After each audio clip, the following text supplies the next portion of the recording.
Hi. Say hi, baby. Say hi. Oh, the light. Okay, it's dark.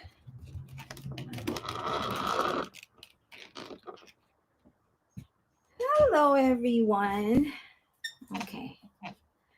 Wow, what a morning. Hello, everyone. Hi. Okay. Are you comfortable? You need to say hi to everybody first. You say hi. Say hi. Say hi. Hi. Say hi. Hi, everyone.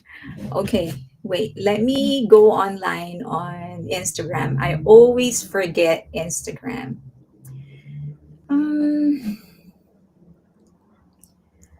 how are you? Okay, let me just get this edit there.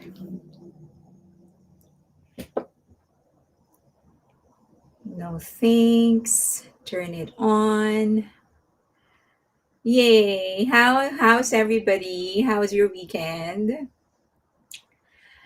Do we know anything about tickets and dates? No, we don't know yet.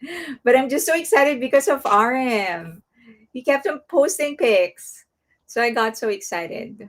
Okay. I hope you all are excited because I was like, I actually set aside one topic just because I wanted to start planning. I wanted to start discussing things with you guys. I'm so excited. Okay. Let me see. Mm, okay. Hi, everybody. Shelling, Leia, Linax, Angel Star, Hoan, Amy, Fire Butterfly, ND Big Night, Angel Star, Leia. Why is happy to see? Who is happy to see me? I think so. My eyes gravitated towards him. At first, I didn't want to overreact. Of course, I did because I wasn't sure if it was him. It was so grainy.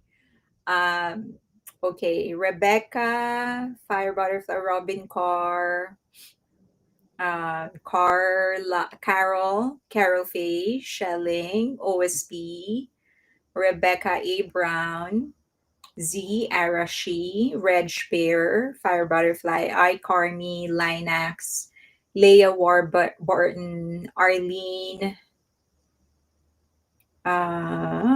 Cindy, Shadow. Is this your first time or first time to say hi? Alicia, Rebecca, Robin Carr, Seda, Norwegian, Alta, Michelle, Letitia, Z Arashi, Nikon Lady. I'm here. I'm here now. I think I was late because I was having trouble connecting. When was that? When the rain was heavy, uh, my internet connection was out almost like for hours. So I couldn't do any sort of work. When was that? Maybe two nights ago? Are you sure part two looks great? Never mind, see her now. Thank you. Ticket Lady Warren, Pia, BTS plus seven, Rebecca Halina, Rachel, Eliz, Orchid, Andy Big Night, T Best, Warren, okay.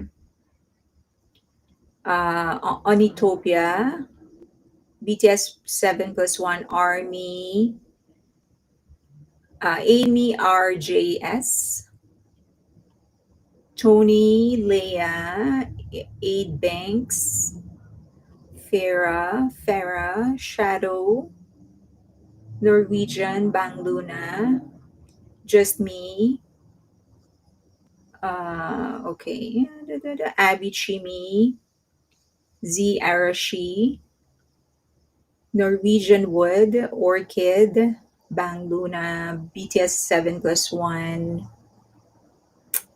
Twitch, Fire Butterfly, Rain Store, Taryn. I missed you on Friday. Me too, but Jungkook spoiled my live stream. Who would have thought he would go online at that hour? My God, that guy. Alexandra.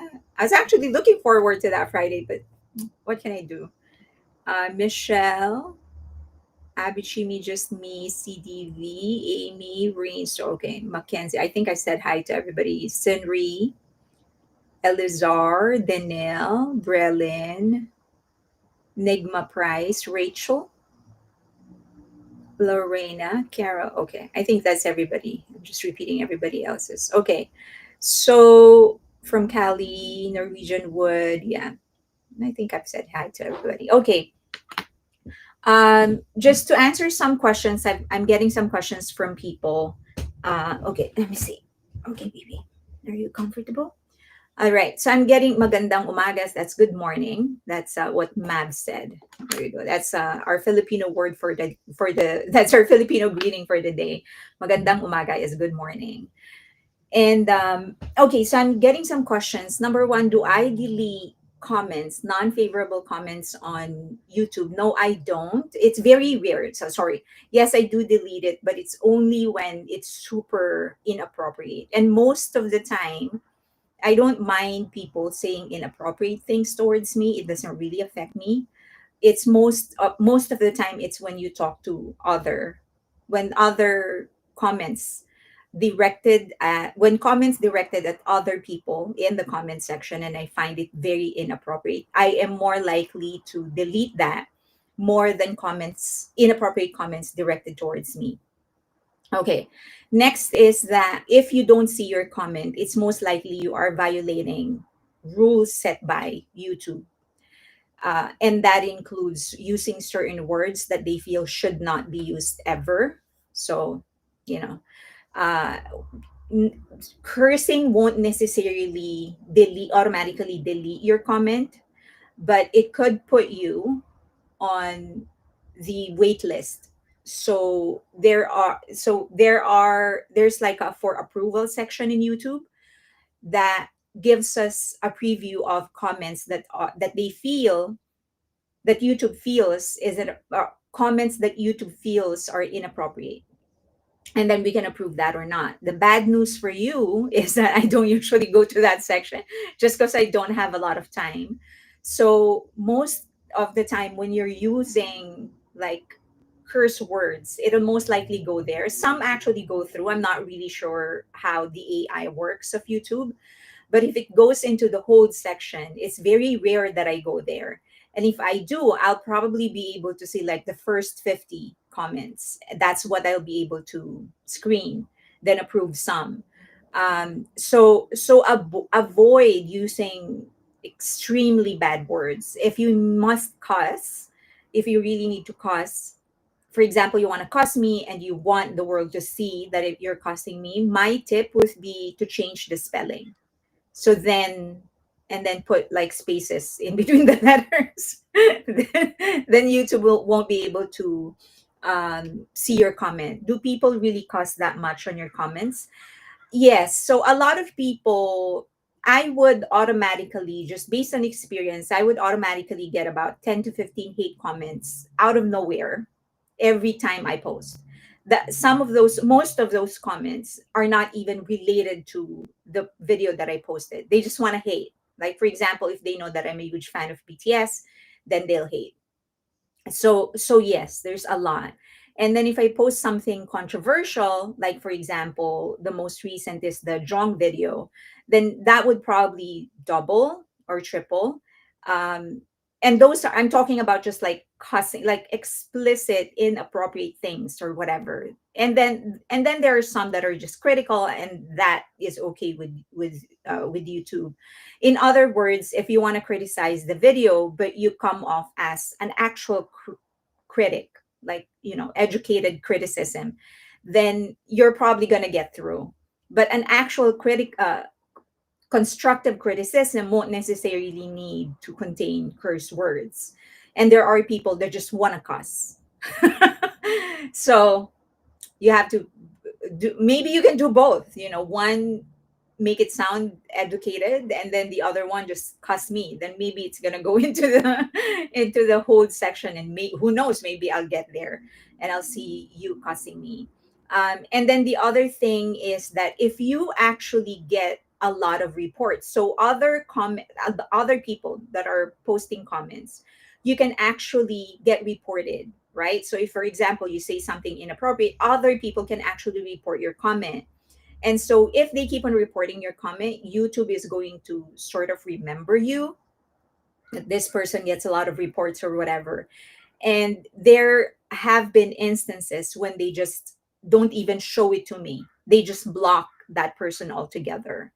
I know because there have been several people who have actually emailed me saying that they don't see their comments, and they're accusing me of deleting them. And I'm like, no, I don't. Not, I have a very thick skin, so I don't mind people cussing me. So that settles it. Okay, so that's the tip. If you want to cuss me, know that you will either be put on that hold section, or YouTube is just going to not show it to me altogether. So if you want to cost me, you can just send an email to me, I guess, or you can, or take that risk. Or if you want the world to see your comment, either change the spelling of the curse word or put a spaces or something like that. I don't know, just change it a little, I guess, for the AI not to recognize it. Um, so that's it. So I don't really delete comments. Um, what was the other question I was going to answer? Oh yeah. So and then for emails, I get them most of the time. I do get them. Google, do remember that Google and YouTube, they're owned by the same company, which is Alphabet. So if you email me something really obscene or really, really offensive, Google is also not going to send that to me. They're just going to put it on hold. So I guess it's kind of the same thing, but I guess one, two, three curse words won't really matter. But if it's like really explicit, and AI actually, Google's AI, Gmail's AI, reads the emails, and so if it's too much, they won't send it. Okay, third, there's a lot of people sending me videos, especially of BTS. I don't know why they send it to me. Everything that you're seeing right now, I've gotten them, and more and more, and not just BTS, just a lot in general. Do know that if it is something, if the video that you're sending me violates the privacy of the person, of the celebrity, of the idol, I report it. So that I personally report, I cooperate. If they ask for anything else, then I provide it to them. So know that. And do know that the AI of the setup, the way companies like Hybe and NJYP are set up, and other companies as well, they do have AI that can actually trace whether you are using VPN or not. Okay, so know that I can't stop you anymore from sending me stuff. So, and it's not like, even if I take my email out of the internet, people will still know it. So, but just know that I do report your, whatever it is that you're sending me, I report it. So just know that. So if you want to keep on sending me, I guess I can control it, but you have been warned. I do report it. Okay, I think that is it. Those are the questions that I've gotten that I said I was going to address. Was there anything else? Um, yeah, I think that's it. Okay. Um, I have it. Okay, so the things Fairy Lane teaches. No, I know a lot of people have this need to just curse me. I really have you wouldn't believe how much of how thick my skin is. I really do not mind. If whatever, I've heard them all. I've heard them all. I'd be surprised if somebody comes up with a new threat that I haven't that I haven't gotten. So I'd be impressed. So maybe it could be a competition of like the best insults or the best threats or something like that. So that, and that I think applies to all YouTubers. Like if you have an influencer or a content creator on YouTube or any other platform for that matter, I think, because even on Twitter, actually, Twitter is a little bit stricter because it has like four layers of securities before, like once. So I do need to accept on Twitter, I do need to accept your DM for me to actually see it, right? Well, I can actually see it before accepting it. Before you see that I'm seeing your DM, I need to accept it. And so that's the first layer. And then there's another layer where it actually says, this messages contain profanities or whatever, and we deem that it is not appropriate for you to read. So, and then I have the option of just leaving it or actually reading it. And then there's another layer where they don't even show that to me, like they would just hold it. So I guess that's the SOP for all of those platforms. And then if I block you both on YouTube or X, uh, I you will be able to still see my content. If you get blocked by a content creator, then you will still be able, or anybody, but so you will still be able to see the content being posted by that account, but you won't be able to interact. So you can leave a message, no one will see it. So I remember the insult about my $5. Yeah, this one. I still find it funny to this day. Um, you're too tired? Oh, what happened? Okay, so I wanted to keep everything very, very light today, primarily because I'm so happy and I didn't want to spread any kind of negativity because of RM. He posted some pictures. There are actually two, I think, or three or four, and then he deleted one. Um, so I just want to keep everything light today. So I'll do like one negative one, and then the rest a negative topic, which is about me and Hijin, and then the rest we will just talk about. We're just gonna talk about BTS and start planning our trip because I want to share some things with you guys as well. Because you know that I'm putting together a space where we can come together and do some planning for the concert. So okay, only happiness, correct? Only happiness today, right? Okay, so just for those that are watching, especially on Twitter, I know that there are a lot of people who watch us on Twitter just looking for a way on how to communicate with me so that they can cuss me. Now you know. Email me, I think that's usually the fastest way, but as I've said, still Gmail actually still, and that's the platform that I use.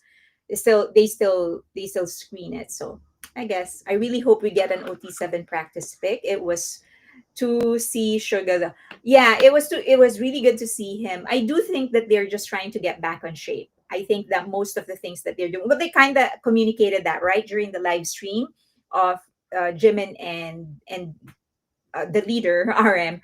They said that they're trying to just practice old routines, and then there's the when the first time RM posted a pic, we saw that the video on the screen was actually their old practice video. So I guess it's they're really just trying to get back on shape. If you haven't danced in years, then you do need to get back on your rhythm. So, but okay, let's start with the negative one so that we can get in touch. I actually cut this by half because I don't want to spread a lot of negativity. Oh, before that, a lot of people were asking me to send to show more, like to tell you more about like websites where you can get more online jobs related to Hollywood, either music or TV shows or movies, but online, because a lot of you are actually not located in California. Okay, so I'll share this with you. Wait, 1 second. Um, you're right. So if you go to Showbiz, do you see it? Wait 1 second. There you go. Okay. If you go to showbizjobs.com, you can see that on the screen right now. You will be able to get internship jobs. Some are paid, some are not. I know that some of you are actually on disability. Some of you already have your pension. So whatever, like government assistance that you don't want to lose, but you kind of want to get involved in the industry. This is a good way for you to do that. So for if you go to showbizjobs.com, then you can go through some of the part-time work that they offer. Some of the internship actually aren't paid. So if you're just looking for something to do or content that you can use for your blog, this would be a good thing for you. Okay, so go there, showbiz job. As you can see, there's intern communications, PR, TV programming, production and development, research. A lot of you are very, very good in research, advertising and distribution. So that's paramount. And then there's like, aside from the major studios, there are also production companies or marketing companies in Hollywood. For example, there's like a very limited list of marketing companies that they use, like five, like 10 or less than 20 for sure. So getting an internship in one of those companies would be great. And many of them would actually have positions that are not US based. You don't have to be based in the US for you to get those positions. So try that. Sony Pictures, Disney. So try that. You can also go to the website of the company itself. So, for example, if you want to do an internship in a music company, Warner, for example, just go to Warner, their website, and you'll find the jobs there or internships there. And then yeah, it's you actually stand a better chance if you're a little older, because of their DEI practice, their DEI programs, they are kind of required to get more people of a certain age and whatever. So try those companies, you'll get a chance. And then there are actually jobs that let you read scripts for a living. That's what you'll do. You'll just read because a lot of people submit scripts to different studios, right? And so they actually have somebody that would read those scripts. And then they'll give you this is an entry level position. They'll give you guidelines on how to comment. So, for example, one example would be, okay, so when did the conflict start? So you'll tell them at what page it occurred, how many, at what, approximately at what point of the story, how many main characters, describe the main character or something like that. They'll give you guidelines, and this is an entry level position. And sometimes they pay you per script. For every time you finish one script, then you get paid. That's also a good thing for you to check. Okay, so try those things. Who knows, maybe you'll get something that you actually would end up liking, right? Okay. All of Tess ads for Snow Peak, Compost Coffee, Yunt, and Tier Tier have been beautifully shot and produced. He's stunning in all of them. He is stunning in all of them, yeah. I think they don't want to learn. They think there is opinion. What? Huh? They don't want to learn. They think their opinion is the only opinion. Okay. Okay, so let's go through the negative one first. Where is Minheejin? So that after this, we can proceed with the good things and just talk about the good things. Okay. Um, JK is cooking and others are still in their concert schedule of resting, especially J Hope. I think based on what Jimin and RM said, it seems that, sorry, BB, I'm just, because my legs are numb. You're too heavy. Okay, 1 second. There you go. He's not happy that I'm moving because he was comfortable. YS me. Okay, so let's go through the negative ones first and then all positive from here on. Okay, so Hybe already added two more, well, one more law firm in their lawsuit against Min Hee Jin. So if you would remember, the put option, their stakeholders agreement, the next hearing is going to be on December 2, I believe, or December 3. And so they added one more law firm. So they now have 20 lawyers in total for this case. And this is the next major case for them. All the others, for Hybe, all the others are defamation cases against Min Hee Jin filed by the agencies. Source Music, B-Lift, they are both suing Min Hee Jin for defamation. But for Hybe itself, this is the next big lawsuit against them. Now, they might, depending on the result of their appeal, they might sue her again. Because if you would remember initially, and this is the controversial police decision not to indict Min Hee Jin, they sent an appeal submitting additional evidence, including the decision of the civil court to uphold the exclusive contract between New Jeans and Adore. Okay, so 20 lawyers in total. Okay, let's get this, let's hide that. Okay, so those are that's the total number of lawyers that they have, 20 now. Okay, the amount of money they're spending on lawsuits, my God. Okay. And then, so there's a lawyer on YouTube who actually, well, it's actually a news program in South Korea, who explained that they think this return of the three of MHD, Minji, Hani, and Daniel, they're calling it the Trojan horse strategy. They think that the three are returning not because they actually want to return, but they feel that the three are going to try and do something while they are in Adore to invalidate their contract. Okay, so they call it the Trojan horse strategy. And they feel the first clue, according to this lawyer, is the way that they negotiated, because primarily you have to understand that the stark difference, um, the result of this lawsuit of New Jeans versus Adore favored Adore. And so as a result, it actually strengthened the position of companies, of entertainment companies, so which was on the reverse trend before this case.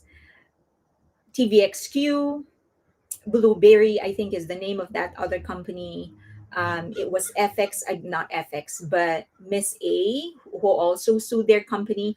All of those, and then many other SM entertainment idols, whenever they sue their company, the court would favor the idol, and it has been pretty consistent since TVXQ. And so that is why when New Jeans first sued Adore, many of the journalists in, sorry, I forgot to go online on the Instagram. Okay, so when New Jeans first sued Adore, not sued, but when the trial for the invalidation of the exclusive contract started, many lawyers and journalists bet on New Jeans, because usually the court decides in the favor of the idol. Okay. So I guess you can kind of compare that in the US, where whenever there is a complaint, whenever an employee complains against a company, most of the time the court will decide in favor of the employee. And so that means that they are, even if it is like a he said she said kind of situation, if you've ever worked in the corporate industry, in a corporate setting, then you would know that there's a lot of cases that actually is just a matter of he said she said kind of situation, and they would always favor the employee. So that was kind of the prevailing trend in Korea. Whenever an idol sues the agency, the court would favor the idol. Now that has, and of course the entertainment industry has taken a hit because of that. Now this issue between New Jeans and Adore kind of reversed the trend, and the court actually directly addressed that trend. The court said that because in the argument, the lawyer of New Jeans stated that, Your Honor, in the past, whenever the idol says that they don't trust their company anymore, the court would accept it. So it seems that the lawyer of New Jeans was actually counting on that. And the court acknowledged it. The court said that yes, that has been the trend, and there has been a lot of decisions that favored the idol simply because they said they don't trust the company anymore. But he also said that that has to stop because the contract has to be upheld. Okay, so that is the legacy of this case. That's what New Jeans essentially has done. They have tilted the trend the other way. And so a lot of the journalists in South Korea are also predicting that the court is going to favor the agency attract the agency of 50-50. If you would remember, 50-50 also sued the other three members of 50-50 who did not come back.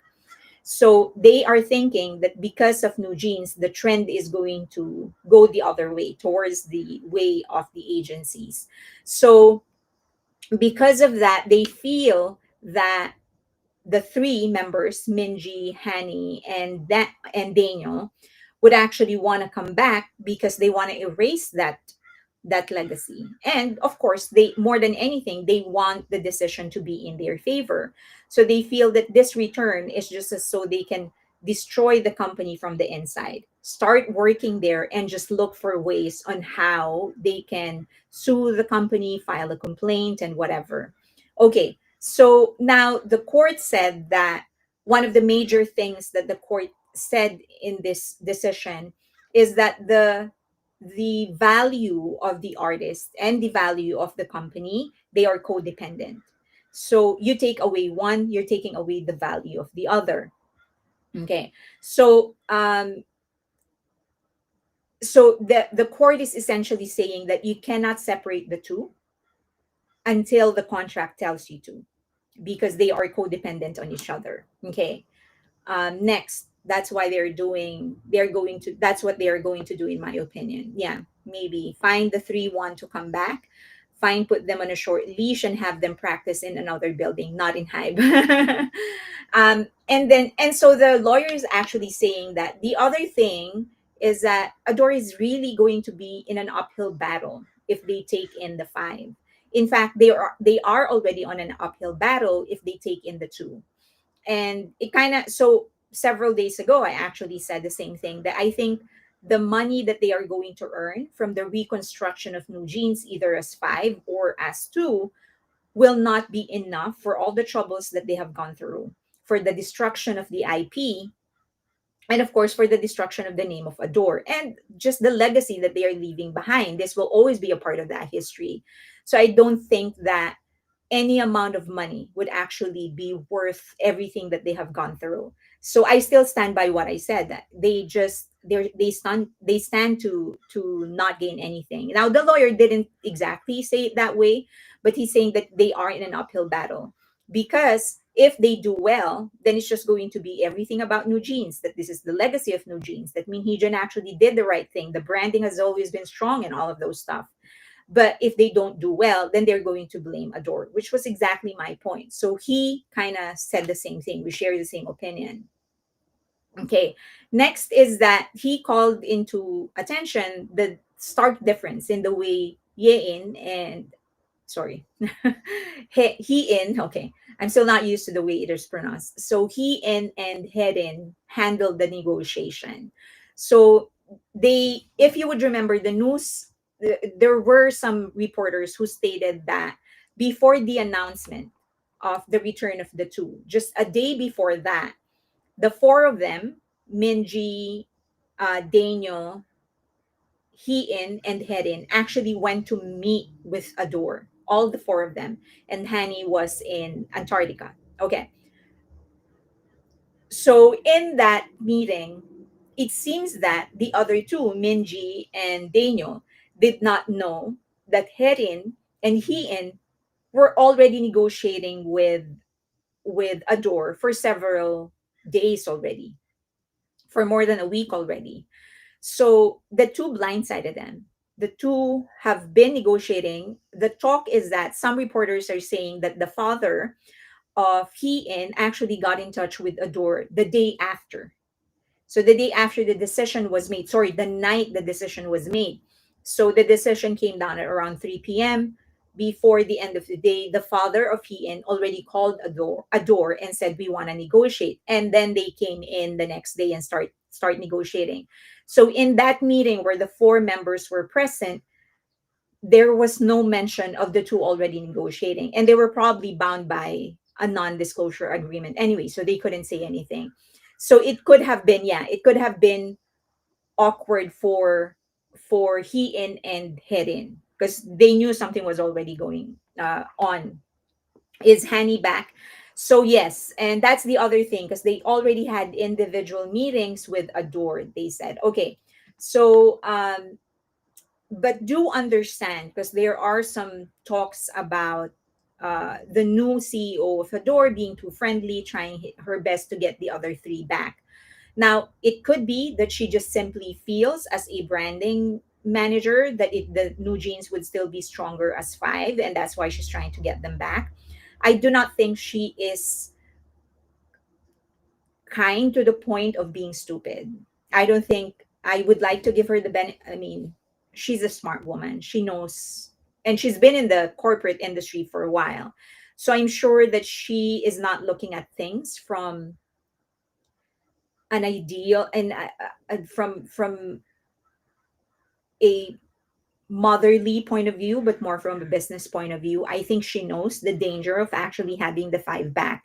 But do remember that this is the same strategy that Adore and Hybe has have been using since the start of this entire saga. Their stance have always been to try and get the five members back. And in the end, it played to their advantage because the court said Adore did everything they could to get you all five back. You wouldn't talk with them. They were trying to give you the brand deals, prepare for your album, prepare you for your world tour. You wouldn't come back. So at the end, they were able to prove that they were willing and able to actually manage the five, and it's just the five that's turning them away. So it is entirely possible that all of their efforts to try and get the three back is just them showing the court and everybody else, we're trying, they're not cooperating. Okay. Next, if they have to bring them back, make them try retry out and put them in a new group and they can't meet each other at all, segregate them. And then the other question that the lawyers were asking is that if you bring all five back, do you want to be the kind of agency where everyone is walking on eggshells? Because people are just going to forever doubt the sincerity of their intention. That's the kind of track record you simply cannot erase. So if the five of them actually return, then the entire company is going to go walk on an eggshell. Everyone's going to be so careful. You are going to try and segregate them so that they don't meet anybody, at least to a certain degree, or anyone that will be meeting them will be very, very extra careful, because you know that they are capable of lying through their teeth, right? They've shown it already. They're capable of doing that. They've done it in court and they've done it in public. So especially Hanny. So do you want that? Do you want this kind of people in your agency? But then again, as I've said, it could be that Adore actually does not have any choice but to show the court and everybody else that they're actually doing everything they could to bring the five back. Okay, next. Talkies, the fandom of bunnies, Team Bunny, sent Dispatch a message requiring Dispatch to revise a news article that they published. And this is in relation to the police decision. So Talkies, remember, they said that the Talkies is actually operated by a 17-year-old minor, and that there's only one person behind the movement. But they're saying that Min Hee Jin has won a partial victory. So please correct your article. So they're saying that you need to correct your article. She actually won partial victory, and this is in relation to the sexual harassment case. So Min Hee Jin, just to explain, in that sexual harassment case, there were uh, certain claims that the court said could not be proven, but there were claims that the court said may be proven, and so she actually got a fine for using defamatory words, and she also was asked to pay a fine to the person, the employee that was fired and was a victim of sexual harassment by the vice president. So now the Team Bunnies are actually asking Dispatch to correct the article. They said that if you do not correct the article, we're going to sue you. Remember, this is a 17-year-old girl, at least that's what they're saying. So Min Hee Jin's unidentified legal representative sent a text message to Dispatch requesting a correction to the article. The lawyer identified himself as affiliated with Lee Han Law Firm. He continued to send text messages stating the article is incorrect. If it is not deleted or corrected, I will take legal action. Dispatch tried to research who is this Lee Han law firm. Okay, so they said that there were only two law firms that has the word Lihan, and neither of them know anything about this. So they have not taken down the article, they haven't changed anything. Instead, they just published the DM that they got from Team Bunnies, from the talkies. Okay, you have to admire whoever is operating this account. This is the tenacity of this person. Okay. Um, no amount of money is worth bringing the three back to five. This will backfire. So the lawyer said that the Team Bunnies lawyer said that if you keep on posting the above content in the group chat, it could be considered defamation. So please consider deleting or editing it. If it is not deleted or edited, we will inevitably have no choice but to take legal action. And so this is the legal representative of Team Bunnies. Okay, so let's see what's going to happen. But it was entertaining that Dispatch, instead of changing the article, decided to publish the actual message they got from Team Bunnies. Now, in on Twitter, do lawyers actually text? They send. I know, you have to admire the fortitude of this person behind the account. Now, this is one very popular account that constantly publishes articles and news articles from South Korea, specifically in relation to Min Hee Jin, New Jeans, and Adore case. Okay, so Sniper 22. Now, if you would remember, she has no problem making this public because it is public anyway. But on X, they've actually started revealing your location. So if you click on the date joined, you'll see where the account is based. So she's based in North America. Now, she's getting a lot of heat because she claims to be Korean. Do remember that you may be Korean, you can live in another country. I'm Filipino. I'm in the U.S. So there's a person who with another ethnic background, maybe living in another country. That's not a problem. Okay, but so just know that in on Twitter they can actually see your location already. You can they said that there are ways you can actually not show your location, but um the one thing that you do need to understand is that you follow that account, Carla. Okay, one thing that you do need to understand is that the location can change based on where you are. So if I travel, for example, to Europe, then it's going to show that I am in Europe. So it's going to show account based in Europe because that's where the system is going to trace me. But be careful because now they know where your country is. Location is not accessible anymore, really. Okay, so I don't know if it is not based on that anymore, but just know that it maybe is still based on it, because a lot of people are saying it's not real time, because there were some people who kept on saying that their location shows their location a month ago because they're traveling, so it could be that is not real time.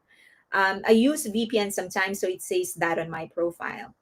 uh yeah, okay, so the other thing, so just be careful, okay, and but also know that some of the accounts that you may be following, it could say like, I don't know, Africa, but they're just there for travel. So um Lion said they turned it off but then turned it back on again. Okay.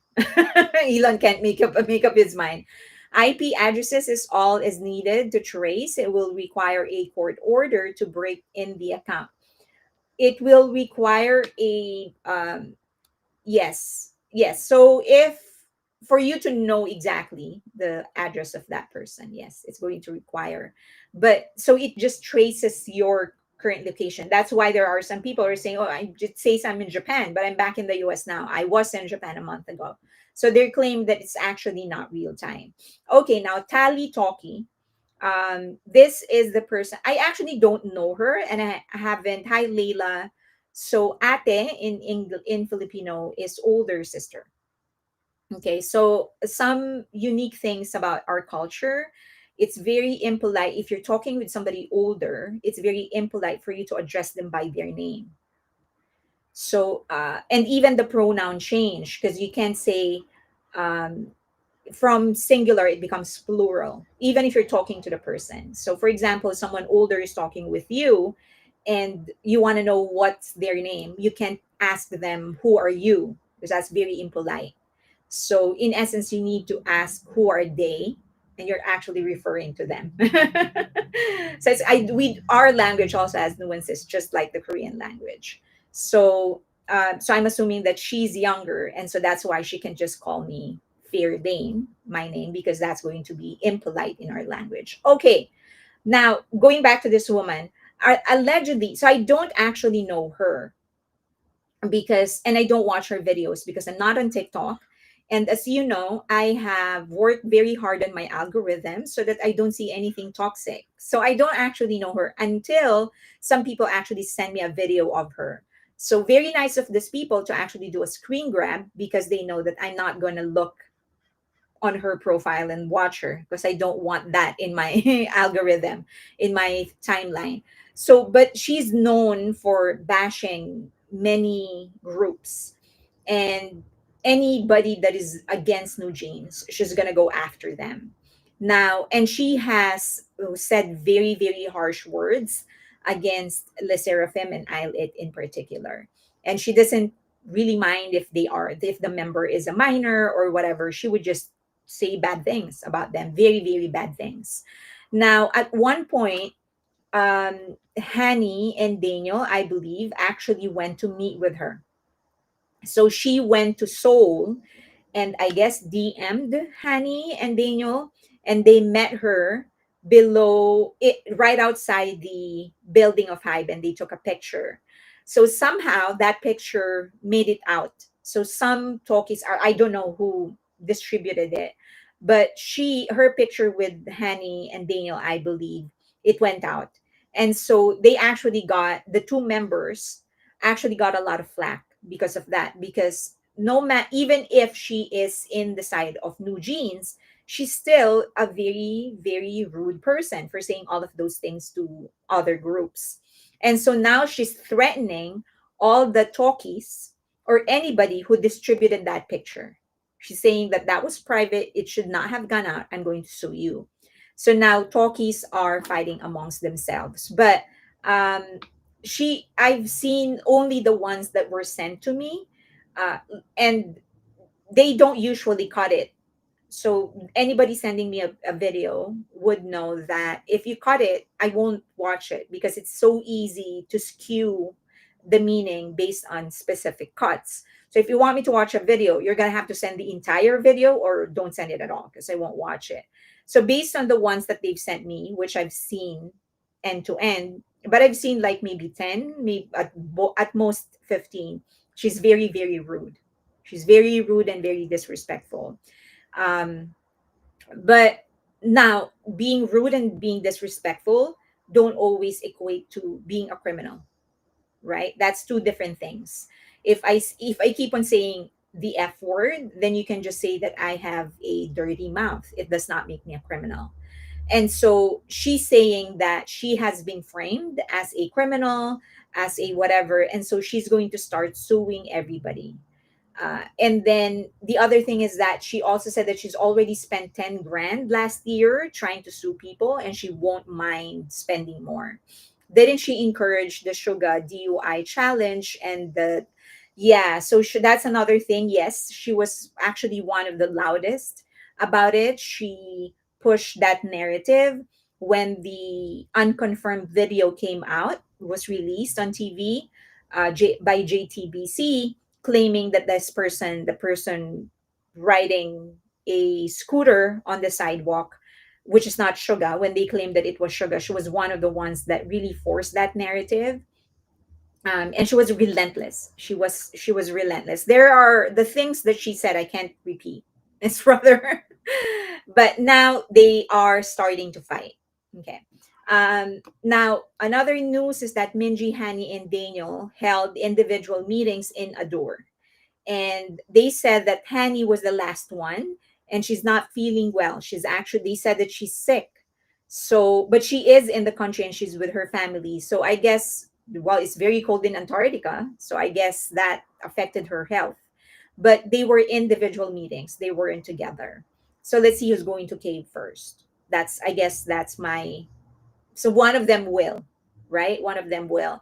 I think of the three, Minji is the one that is in the disadvantage because she has no country to go back to. She can't, she's in Korea. If she destroys her career here, that's it for her. Hanny can go back to Vietnam or Australia, and then Daniel can go to the US. But she, or wherever. But Minji is stuck in Korea. If she destroys her career here, that's it for her. So let's see what's going to happen. I also have a prediction that if these three actually come back as a unit, their first album is going to do well because people are going to try and be on their side and disprove that a door is needed for them to become popular. So let's see. But it's individual meetings. I do think that one of them, at least one of them, will came. Now, yesterday was the release of the album of ILLIT, Not Cute Anymore. And of course, on that day, Min Hee Jin had to publish this on her story. So it's a book, The Lost Honor of Katharina Bloom, and it depicts how sensationalist media, driven by public curiosity, can destroy an individual's reputation and life. So she published this on her story. And so she's implying that this is what's happening to her and that it's media sensationalism is destroying her. If you would remember last time that I did my live, I told you about her building. Um, and that building, the building that she used to register her company, the construction was put on hold. And that there are talks that the backers, that the investors of her company actually, what they canceled, they held back because after the decision.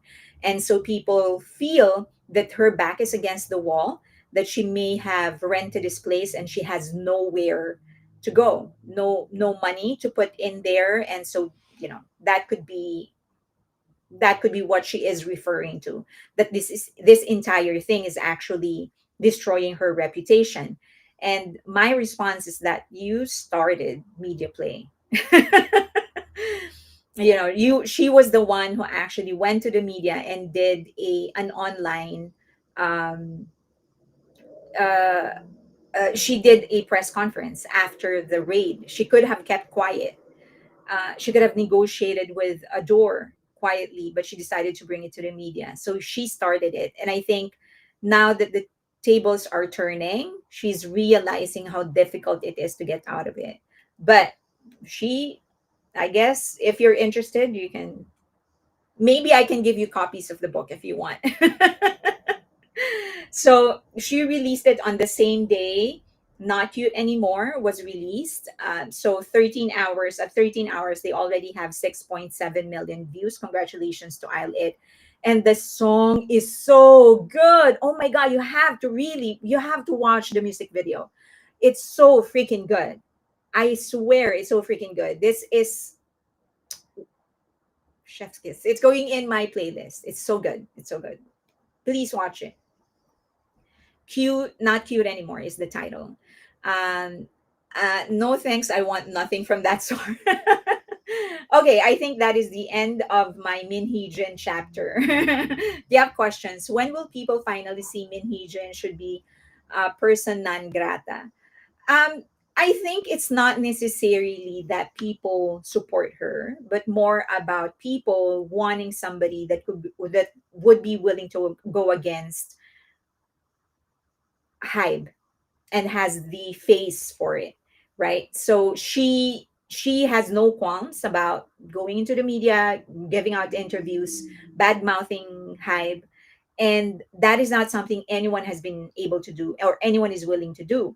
When SM launched a PR attack against Hype, they hired an agency that then mobilized different faceless accounts all around the world to go against Hype.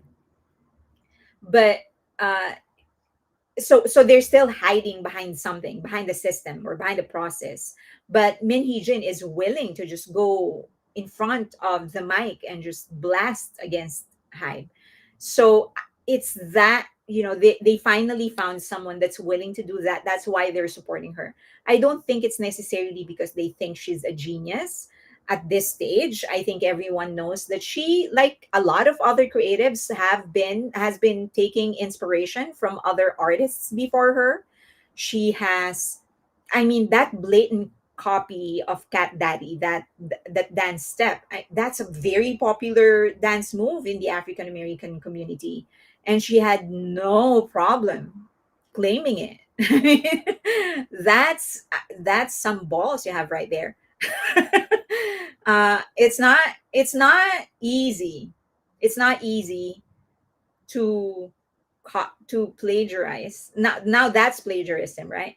It's not easy to plagiarize someone and then have the gall to actually claim you're the original. That's some wow. And they found her. They found someone that would be willing to do and say anything just to go after Hyde. Okay. Question is, who put in front of the Mike, who put her in front of the mic herself. Greedy and jealousy is a bad combination. I wish people would spam her posts with not cute comments. I bet she would be pissed as hell. Okay, so that we're done with that. Are you okay, Billy? Hence, okay, so RM posted a picture. He actually deleted one. He deleted, I believe, the one above, but I think he reposted it or something. The one that he left was the one below. So, but that's like a a cute progression. It would have been a cute progression. I won't mind him posting like 100 pictures of this, of them rehearsing, of the boys rehearsing. I still think she had big backers who probably abandoned her when the ship started sinking. They are, yeah, I think the theory that she rented the the location. Do you want to go down, baby? Okay. And say bye. Say bye bye to everybody. Say bye bye.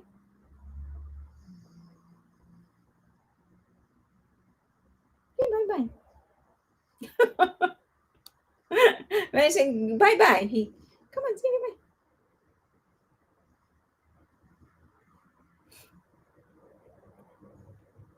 Okay. Bye bye. Bye bye. I'm very sleepy, Dema. Bye bye.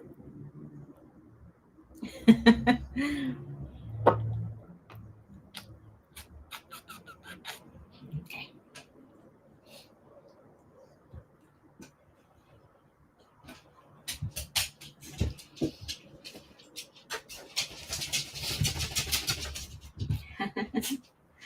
Okay. Did no, he has not. So the question was, did RM announce any comeback date? No, we are done. Thank God we're done with MSJ. I did not want to be rude, but I think we could cut time on which we speak on her because she's not worth as she even lost now. Is Deba camera shy? Bye bye, love. Did RM drop the comeback date? Is there a new flower shop? No, he hasn't dropped the comeback date. Although it seems March is within range. I think that's right around, it's either late March or early April, just based on the movement of the industry. So, there are some things that they need to list, right? Some things that they actually, yeah, they just need to list certain things. And then I don't want to be too vague. So, for example, like if you're going to, um, like, for example, that Squid Game remake, the reason it leaked was that they actually had to list that in the depository of all the films that are being shot, and so people saw it, and so that's how they learned that the Squid Game American version is got the green light. It's the same for concerts. They need to list some things now. For Hype, they can act just like what they did for Jin. They could actually use codes, but then just based on the that code. So for example, let's just say they're using um, just Optimus Prime, just for example, Project Optimus Prime. If you see Project Optimus Prime in many of the venues, you're kind of thinking, this is a big artist. That could be anything, right? It could be anything. That Optimus Prime could mean anything, or it could be another tour for Taylor Swift or Beyonce. Who knows? But my point is that most often, insiders in the industry get a wind of what people are doing based on patterns and trends. So it looks like it's going to be March or April, just like what they said. There is a Squid Game American version. Yes, there's a Squid Game American version. At least it is listed already. So it's in production. It's listed as in production. And the original director is going to be involved. You speak out, but my head goes Yoongi. Oh my God, here Yoongi. I know. I tried to enhance it. You can enhance it. Oh, this is a trick for everybody because a lot of people. Okay, so you can enhance your picture using AI. For example, Chat GPT. You can ask Chat GPT to enhance your picture. So, for example, if you have a headshot, you want it to improve, just ask Chat GPT to enhance it, and they'll be able to do it. So this picture, a lot of people tried to enhance it just to get a closer view of the hair of Suga, to no avail. It's too low res for Chat GPT to actually do something about it. So just because a video or a picture has a time like a watermark, it doesn't necessarily mean it was totally created by AI. It could have been edited by AI. So a lot of people tried on X to enhance this to see more of Suga. They couldn't. It's too low res. Um, Carla, where's that? Oh, you don't like the idea of yeah, they've always spoiled a lot of I guess it's, in all fairness to Hollywood, I guess it goes both ways. If you It's always so difficult to remake the original, right? Because that's the original. That's when the idea was first introduced, and so it will, I guess, no matter, it's not necessary that it is Hollywood. I think it's just the nature of remaking something. But yes, Squid Games has an American production, and also Labubu is going to get, or at least they've signed the contract already, that it is owned by, the rights to make it as a movie is owned by Sony.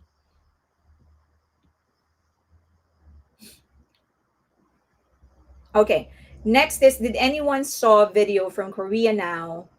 Well, yeah, they've always been ahead. So okay, just go. Let's just go. Just do something fun. These are some of the clues that we picked up based on the different live streams that they've done. It's always cute when it's RM because he spills a lot of. He always spoils. It's just a matter of knowing whether you'd actually spot when he's spilling the beans. But these are some of the hints and clues that other armies that I've gathered, some I've actually noticed, and some were given by other armies. So let's see at the end of it, when they finally come back, who actually got it right. Okay.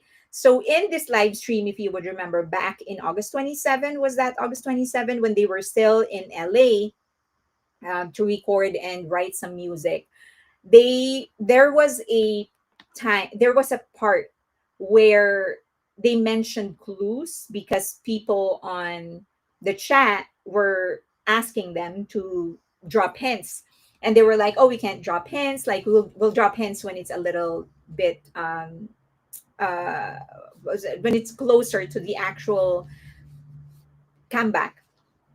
And but at, like, within the same, it's almost in the same breath, they mentioned something, am I your friend? And someone said, yeah, I'm your friend. I think it was like Jungkook and V, if you go back to that live stream, they were like, oh, hints and whatever, like, blah blah blah blah blah. Yeah, we'll drop a hint later or something like that. And then V asked, like, am I your friend?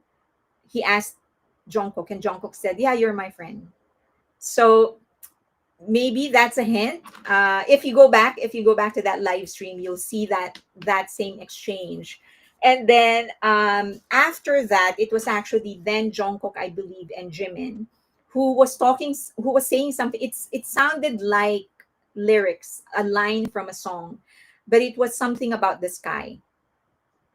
And initially, a lot of people dismissed it because if you would remember at the very beginning of this live stream, Jimin was asking Jungkook to turn the camera a little bit, to turn it a little bit, like 10 degrees to his right, because he wanted armies to see the sunset because it was beautiful.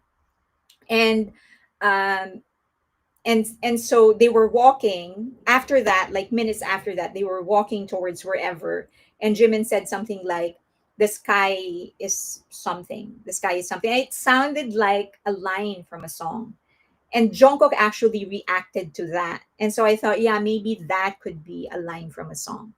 um, if that is the title, they are making sure fans know their place. Friend zone.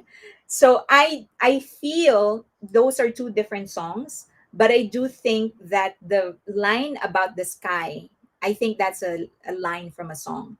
And I have a hunch, if you would remember, in the live stream of Jimin and RM, they kept on talking about that song, remember? And RM actually said, oh, I really liked your voice in that song. And then Jimin said, oh, for me, it was the voice of V. I feel that this song, where it's about the sky or something, or there is a line about the sky, is the same song that they're talking about, because it feels that they all like this song so much.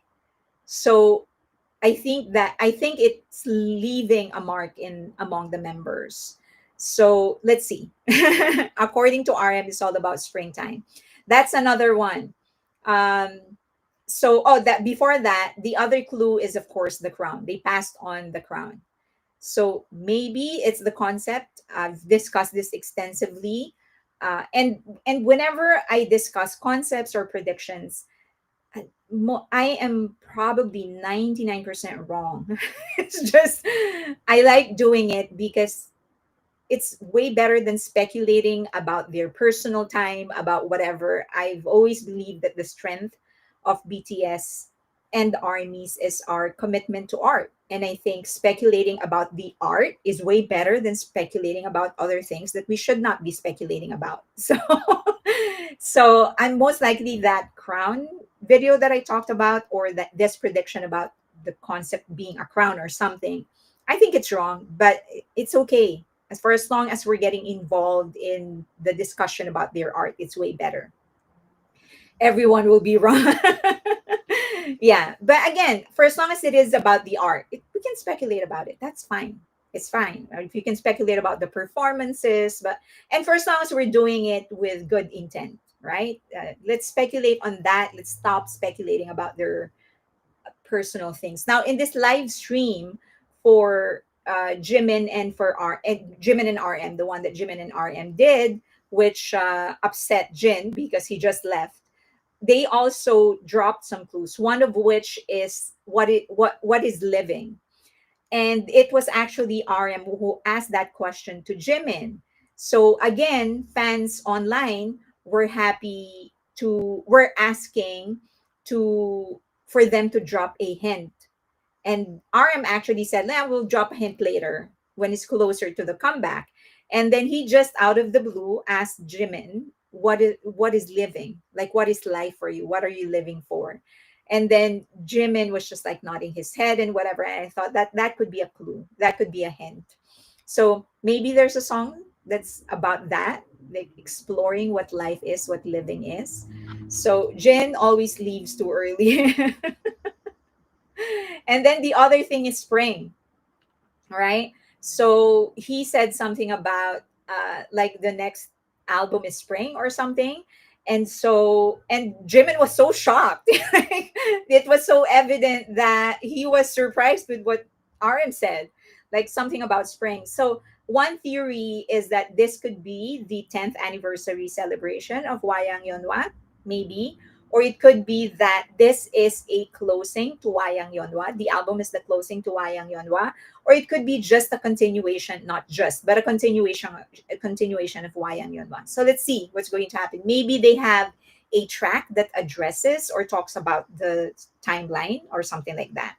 I agree, Fairlane. Guessing about the art is fun, and in the end, most of the time, we find out the clue was right in front of us, but we didn't catch on. Yeah, I I've always encouraged people to talk about and speculate and guess art, their music, their performances. Let's speculate about that. It's always good for as long as you do it in good faith. Because if you in good faith, because it's not good if you like bash them from the get go. But if you're just guessing, who cares if you're wrong? I'm 99% wrong for sure.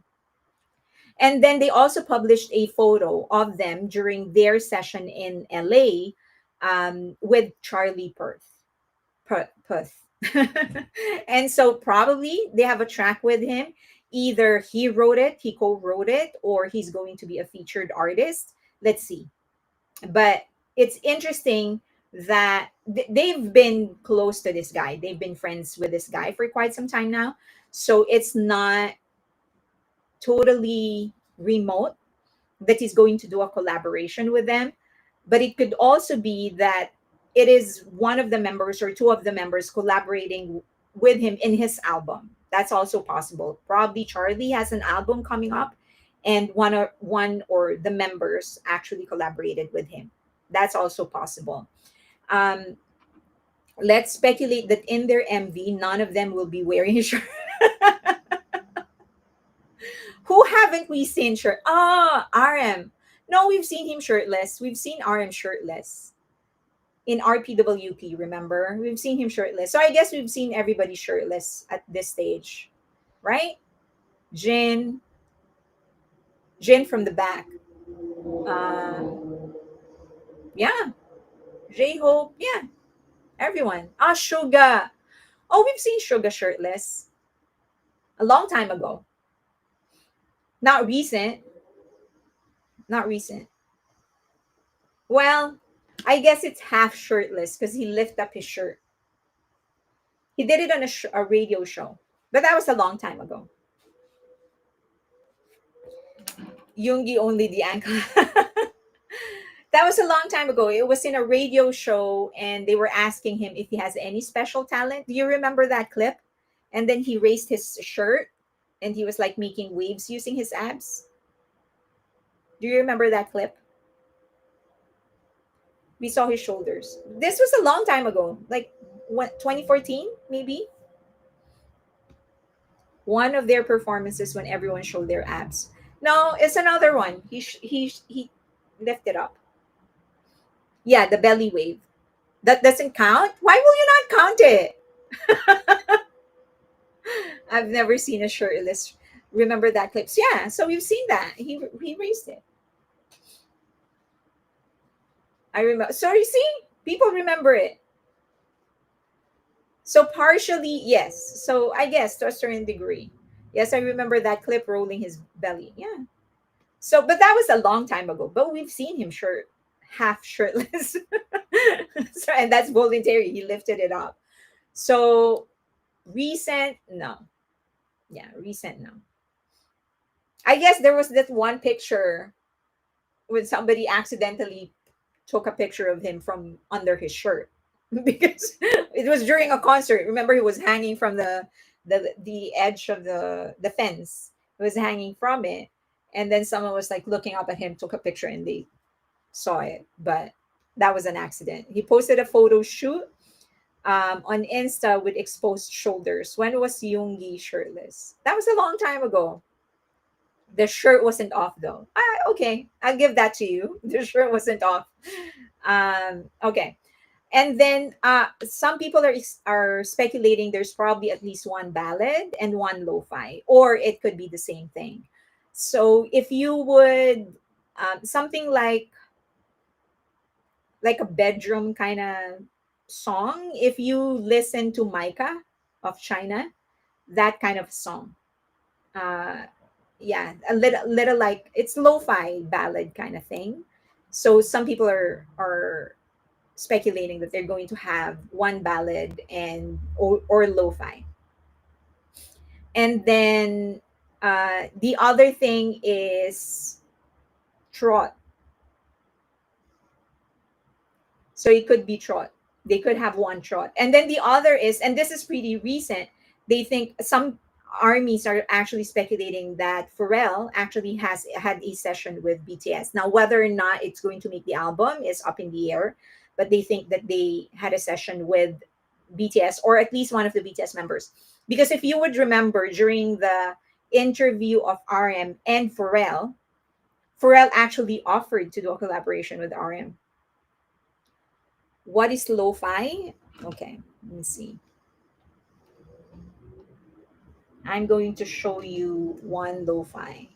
I'm going to paste a link so you can give me 1 second.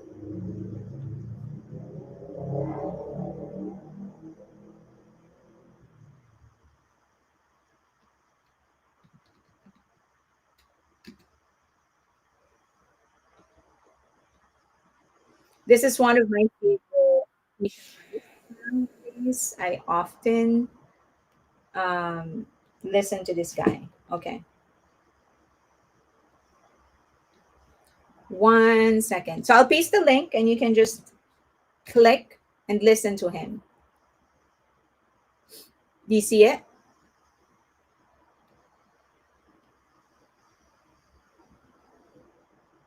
Do you see?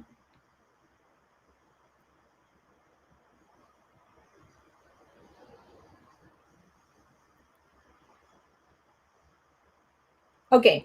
So if you would remember, let me know if you don't see. I pasted the link on the chat. Let me know if you don't see it. So what was I gonna say? Oh, okay. So the other thing is that you don't see it.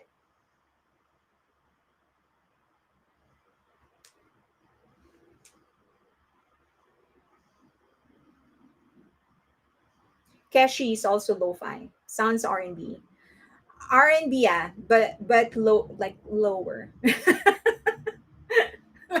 Yeah, I want a Daddy Yankee reggae collaboration. I would love for a Daddy Yankee collaboration. It's not far off because Daddy Yankee is now actually signed with Hybe. So going back, if you would remember during the interview of RM and Pharrell, Pharrell actually mentioned he actually volunteered. He said, "I'll work with you," something like that. And he said, "I know that you said that your album is kind of complete, but if there's any space in there or for future, I'd love to work with you." So, and then he was in Seoul, South Korea. So having a session won't be far off, but whether or not it's going to make their album, I don't know. Now, this is just a personal thought. I think this is my last slide here. Okay, yeah. This is just a personal thought.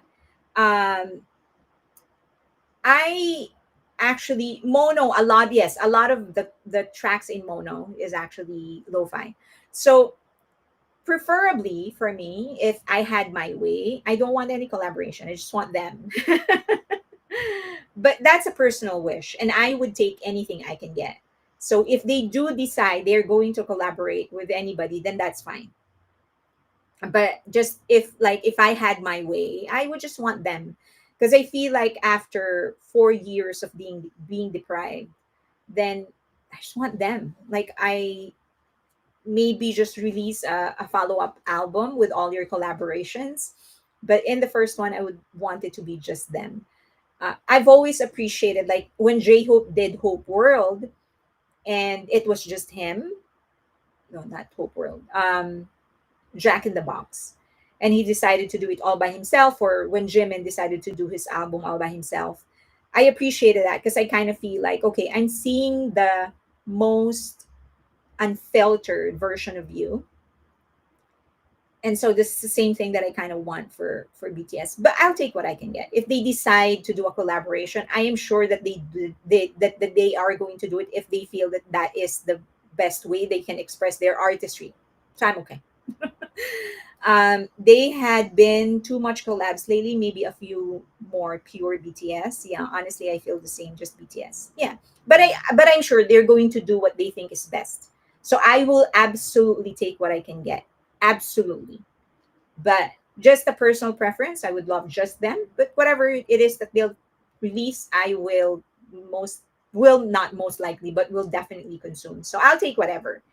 It's just that if they ask me and they say, okay, Fairlane, it's your decision. What do you want? I'll just say, it's just all you. No collaborations. um, yeah. Okay. Next, I hope that they have more than 10 songs. Okay. So the hints, and then I think I am on to maybe we can end with the planning because that's something light and that's something happy. So let's just talk about the news and updates first because this is also kind of fast. That I hope their songs are in all or mostly in Korean. My favorite BTS songs are in Korean. Yeah, they said that they're gonna go back to the basics. Let's see what that means. Yeah, I will take whatever I can get. One of the things that I've observed in social media is that they pick and choose the things that you say and then they take it out of context. So I try to always be very, very clear. I will absolutely take what I can get.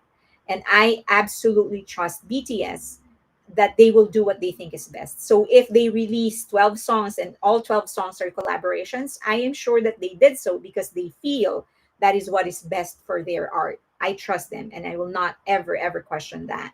But that's just my wish. If I have it my way, which I am not, not in any position to tell them what they should do at all. In the list of 1 million people whose opinion should be considered, I'm not in there. So, okay.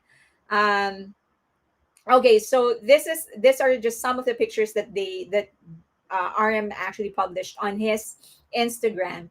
So as I've mentioned, this had two versions, but he deleted the other one. So this is Suga at the back, and then that's a dancer, I believe, and then that's him in the middle, and that's Jimin walking towards Jungkook. Okay, love it. I love that the basketball court, that the basketball ring is still there. As we know, this actually they put it there because of Suga and Jimin because they started playing basketball together. Love this. I love Suga in the middle directing whoever. I think this is the one that he deleted and he left the other one. I'm not sure though, but I think that was the one that this is the one that he deleted. But I love the progression because from here you know that Jimin is making his way towards Jungkook, and then he made his way towards Jungkook. Didn't the dance coordinator? I did not see the dance coordinator pick. I only got this from RM. But I love the progression from here. Okay, Jimin, Suga is dancing. Jimin is making his way to Jungkook. Jimin finally made his way to Jungkook, and then Suga is, I don't know, putting somebody on timeout or something. It feels like it. It was putting somebody on timeout. Okay, so as far as I understand, they're just trying to get back into shape. Not shape like body, but like shape in dancing. So I think they're just refreshing their muscles and their bones to get into dancing again. But I'm so happy with the update. Happy to see Suga. Definitely, even if it's so far, we are so sugar deprived that if it was just his hand, I would still be happy. To be honest, I like to sing with them, and I haven't been able to learn even a chorus in Korean. So I like some English in their songs. Jimin's legs look so long. The dance coordinator reposted a pic where an army tagged who everyone was. Okay. I'm looking forward to surprising unit songs. Jimin has such dancers posture. They are building their stamina. Yeah, they're just I that is what I got from RM and Jimin, that they're just trying to get back into dancing again. They weren't That's why RM said you're going to they might interpret what you're saying in a wrong way because they might think that they're not gonna dance in the comeback. And Jin was like, no, I'm just saying that there is no dance yet.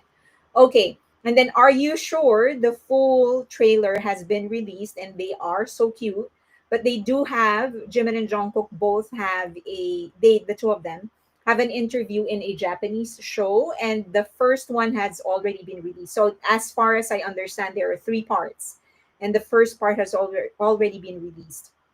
So here are some of the clips from the first part of the interview, some already translated, some of the things that they said. These are some pictures of their adventures in season two. Cute clock plushies. I'm in sugar, but I understand he likes his privacy. Jimin lines are so beautiful. That's why most of them are running a lot nowadays. Yeah. Said he was rusty and just needed to work on it. Yeah. So this is one of the clips in their Switzerland stop. So it seems that they really are. My guess, so everyone knows that they actually went to New York.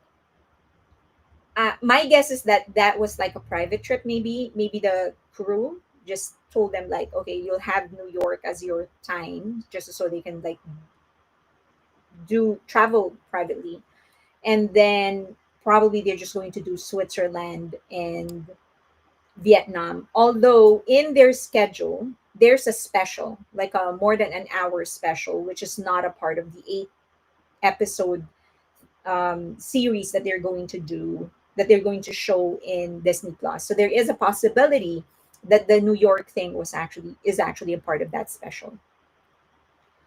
The Japanese interviews are so hard to find. Okay, let me see. I think I someone sent me some of the transcription. So this is some of the translations. So they said that there was a part where Jungkook was talking about cooking. As you know, he's the cook between the two. And he said, like, oh, Jimin actually ate so deliciously, it made me feel really good. So I guess in season two, he's still the one cooking. But he said that Jimin was so appreciative. So this is part of the interview, the first part. So there are three parts. When you traveled to Vietnam and Switzerland, what were you hoping for? And Jungkook said, I wanted to eat lots of delicious food, visit beautiful places, and do interesting things. And Jimin said, I traveled with the same interest. And then they talked about the food. Jimin eat deliciously, so I feel good. So this was his cooking. They were talking about something that Jungkook actually cooked for the two of them. And Jimin said it was delicious. Thank you. If I have next hobby, I want to be good. I want to be better at cooking. And the host asked, "What do you want to cook?" And he said, "Pasta." And then he said, "You have Jungkook Sensei, the teacher, here to teach you that." And Jimin said, "I'll try my best." And then um, he turned to Jungkook and said, "I'm Jimin." He's like role playing.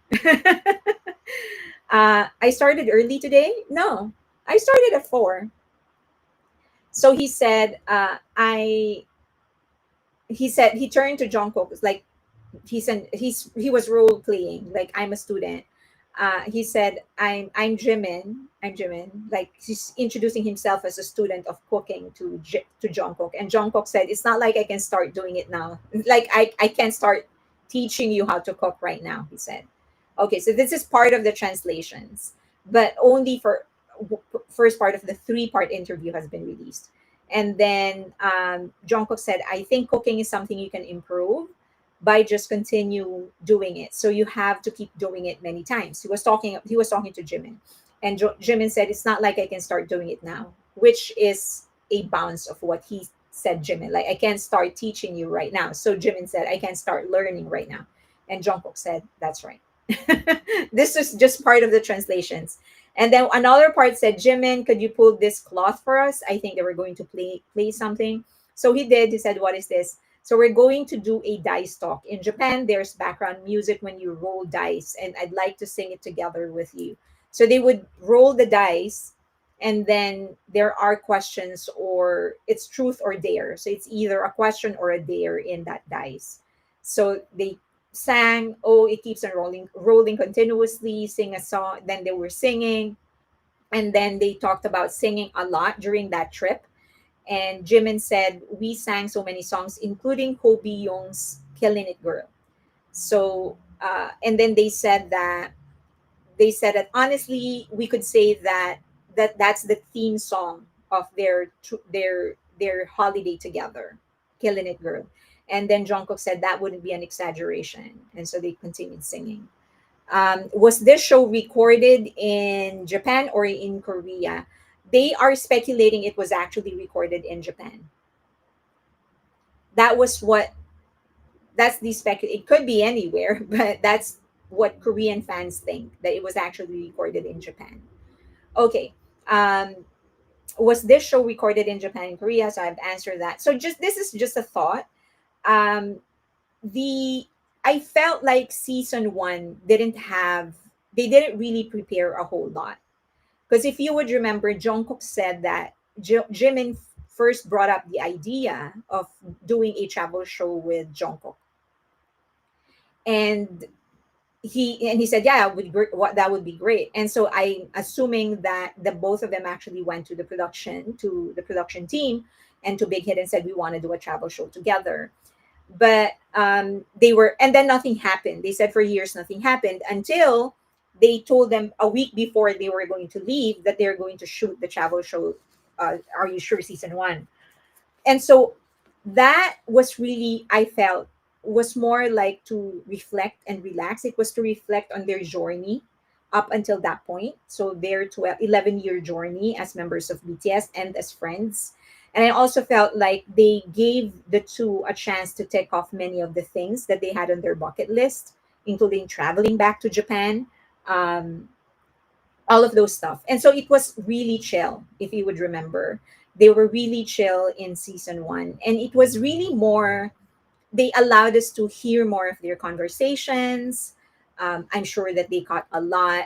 And but the mere fact that in the extra clips, I don't know if you guys had access to the extra clips, the ones that they cut out of the show, you would see that there were many times when the two consciously turned off the mic, including the last stretch. So after their last meal in Japan, was that Japan? So yeah, Japan. So Jungkook chose not to drink the last glass of beer because he wanted to be the one to drive the two of them to the airport. And on their way, when they got in the car, they talked a little bit, and then they closed the camera and the microphone, and so that gave them like a chance to just talk, maybe reflect on some things. And I think that was really a chance for the two to really reflect on what they have gone through together in the last 10, 11 years as members of BTS in their individual careers, because both of them already had success in their back pockets as solo performers at that time. And so it was very chill, right? They're just like, okay, let's go fishing. Sorry, not fishing. Let's go diving. Let's go whatever, snorkeling. Not a lot of adventures. So I think in season two, partly because of the success of season one, this is more a celebration after getting through the 18 months together, after finishing that first half of their life as Korean men, and finally they can move forward with no interruption. I think this is more of a celebration. And I think that's why they really prepared for this one way more than they did for the first season. And also because season one had a lower budget and less preparation. But this one, because of the success of season one, it was the most watched show in Asia Pacific. And it is apparently the most consistent because people are still watching and people are watching over and over again. And so that gave Disney Plus an idea that there is a future for the show. Like this actually has legs. And that's why they decided to do something more produced for the second season. So I think so if you would remember, there is a tourism company, the government tourism department in Switzerland actually worked with a Big Hit to get this rolling, to make this possible. And that's why they said there are 6 episodes in Switzerland and only 2 in Vietnam.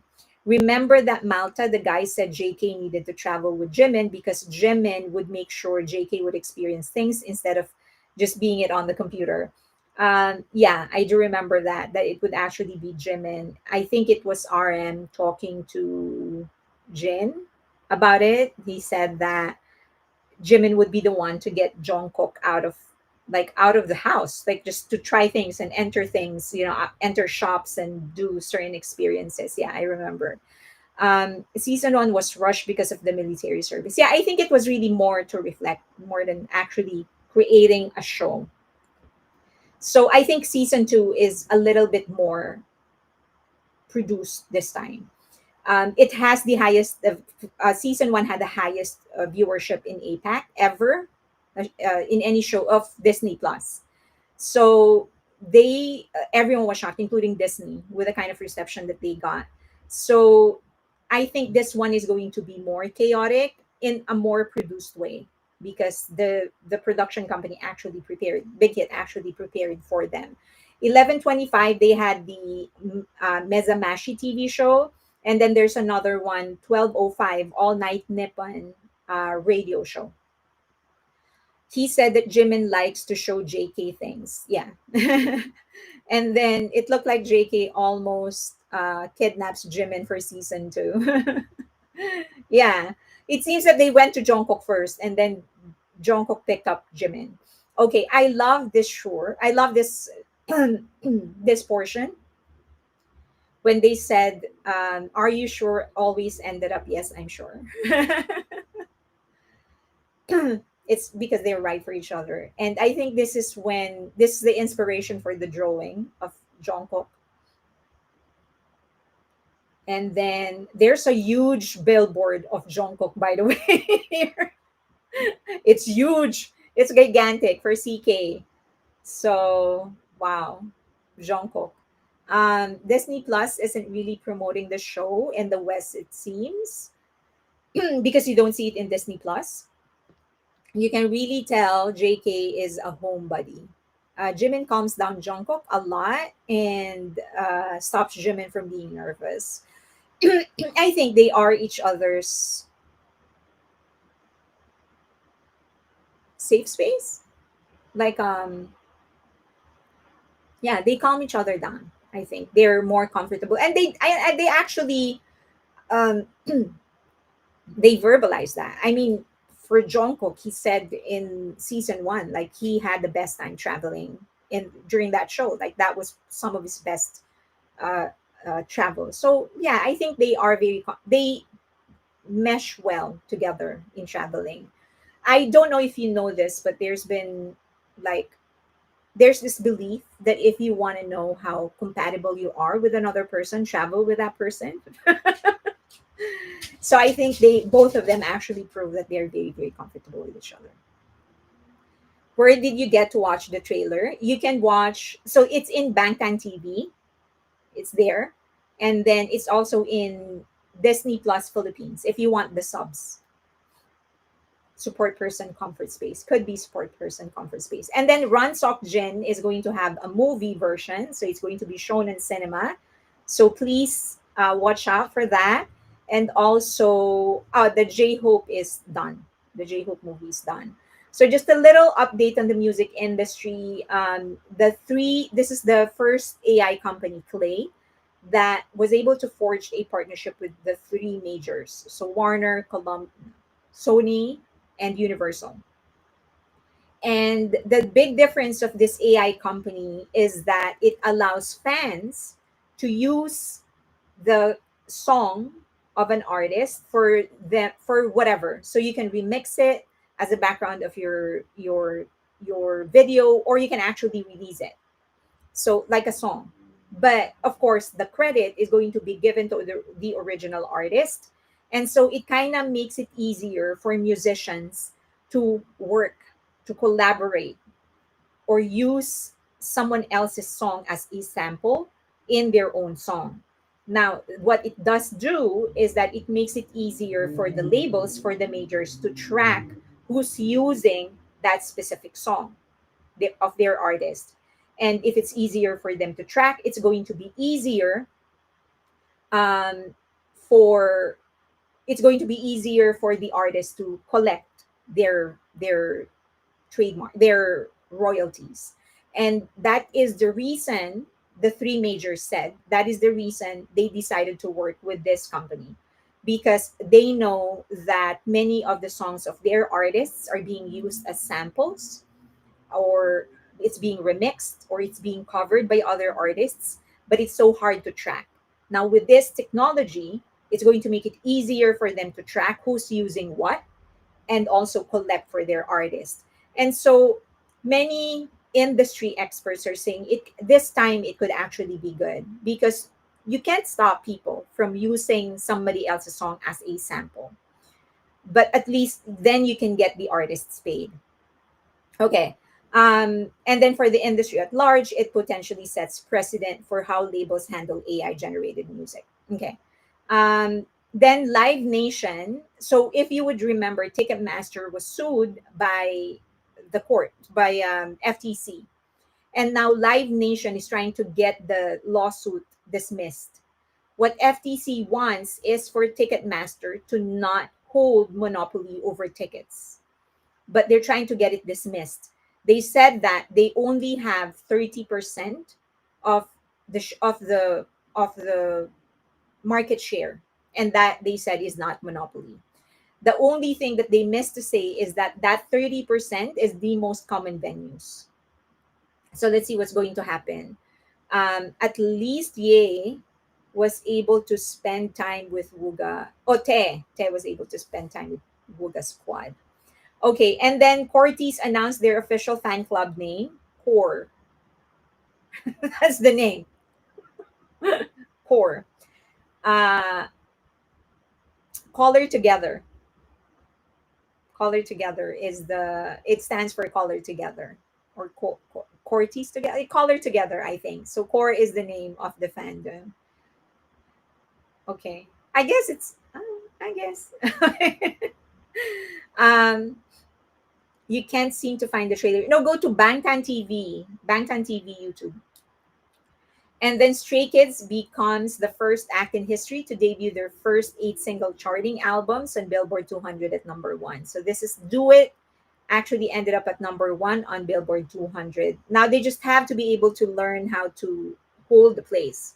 Because the problem with them is that they'd enter and then drop immediately. So Strays just need to keep on it. They need to make it consistent so that they stay in the chart longer.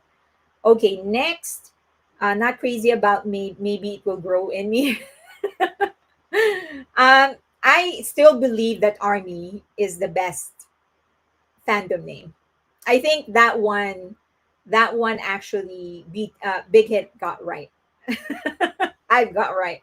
Okay, so it has 17 versions. Do It has 17 versions, and that's one of the ways they actually got into Billboard 200. Le Seraphim sold out Tokyo Dome, and this they recorded the highest grossing fourth gen concert in Tokyo Dome. They sold 80,000 tickets for 2 nights, and they grossed 9 million. So there's a whole debate about it. So for those that care, IVE has the most attendance. So the most attended concert is theirs, 94,000 tickets across 2 nights in Tokyo Dome, but their revenue is lower. So they were selling the tickets cheaper. But for Le Seraphim, they sold the tickets more expensive, higher, and they also had VIP. Others like Espa and they didn't have VIP, or the VIP was actually too cheap. And so that's how, I guess, part of the reason they were able to sell so many tickets. But for Le Seraphim, they actually, the average ticket price was like 135 or something like that, and that includes VIP. So right now they have the highest grossing concert in Tokyo Dome, up for fourth gen groups. Big Hit is bad with group names, but good with fandoms. Glit wasn't so good. They also have the most live streamed uh, concert in Japan. So they live streamed on Abema, and they got 300,000 concurrent views, the most watched live stream among fourth gen groups, among girl groups, I think. Okay. And then 17, so this is another controversy because the headline is a little misleading, but it's not entirely incorrect. So 17 makes history as Tiny Desk's first K-pop act, despite being super nervous to perform. If you would remember, BTS already performed back in 2019, I believe. So it could be a little misleading, but if you read the description, they became the first group to go behind the tiny desk, that place that they had. The 17 was the very first group, but they are not the first group to perform in tiny desk. When BTS performed for tiny desk, because of the pandemic, they did it in a separate location. So it was they set up their own, and then they sent it to tiny desk for airing.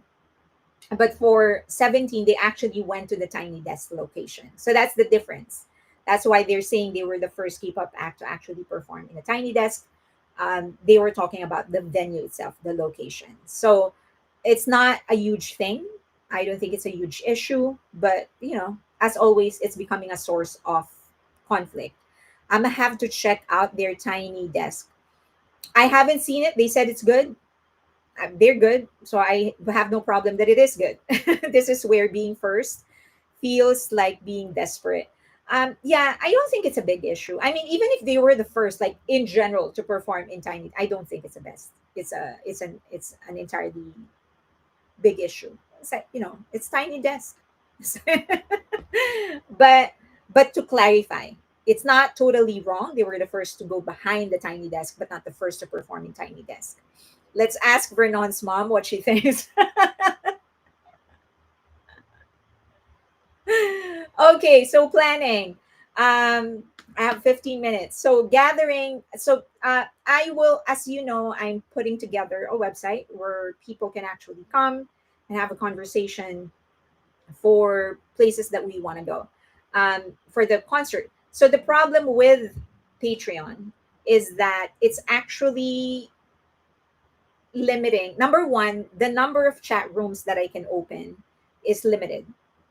Okay, so then we can use the app WhatsApp, but then we're using two different platforms, and then not everything can be done in WhatsApp. And so I'm trying to put together like a simple website just so people can come there, just for to organize this stuff. So the thing is, I want to know, maybe that's a place where people can go to and say what country they want or city they want to watch the concert in, and so people will know who it is that they are going to potentially meet. And so also some people would be willing to rent a suite. I will definitely be renting a suite either in Vegas. Well, I will try to rent a suite either in Vegas or in SoFi or whatever, wherever they choose to do the concert in California. So, or in LA, for to be more exact.